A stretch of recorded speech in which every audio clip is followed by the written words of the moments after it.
আমি উচ্ছেদ সমৰ্থন নকৰোঁ, আপোনালোকে সকলোৱে জানে। কিন্তু সেইবুলি অসমৰ মাটি NSCনে দাবী কৰিব, সেইটোতো হ'ব নোৱাৰে। সেইটোতো অসমৰ ফৰেষ্ট হয়, সেইটোতো কনচাৰ্ণ।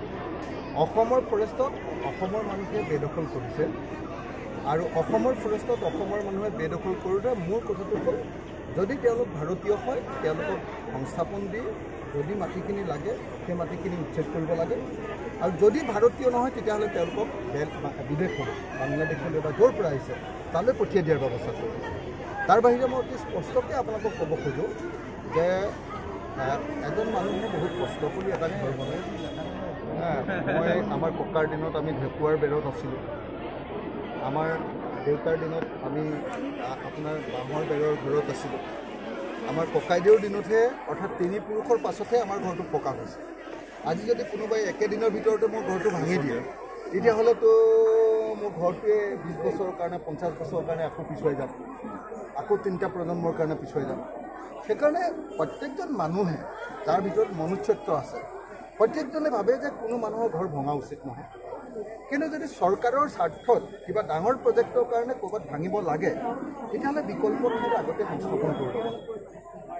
আৰু যদি বাংলাদেশীয়ে কাৰোবাৰ মাটি দখল কৰি আছে, অসমৰ মাটি এক টুকুৰা দখল কৰি আছে, সেই বাংলাদেশীৰ ঘৰটো কিন্তু পূৰা ভাঙিব লাগে। আৰু বাংলাদেশীৰ ঘৰটো ভঙাই নহয়, বাংলাদেশীত ট্ৰাকতটো আমেৰিকাই যেনেকৈ এনেকৈ আমাৰ ভাৰতীয় মানুহক মোদীৰ দিনত আপোনালোকে দেখিছিলে নহয়, এনেকৈ ধৰি বান্ধি একদম ভৰিত শিকলি লগাই পঠাইছে। আমাৰ ইয়াৰ পৰা বাংলাদেশী শিকলি লগাই পঠাইছে, সেইটো কামত আমি ছাপোৰ্ট দিওঁ।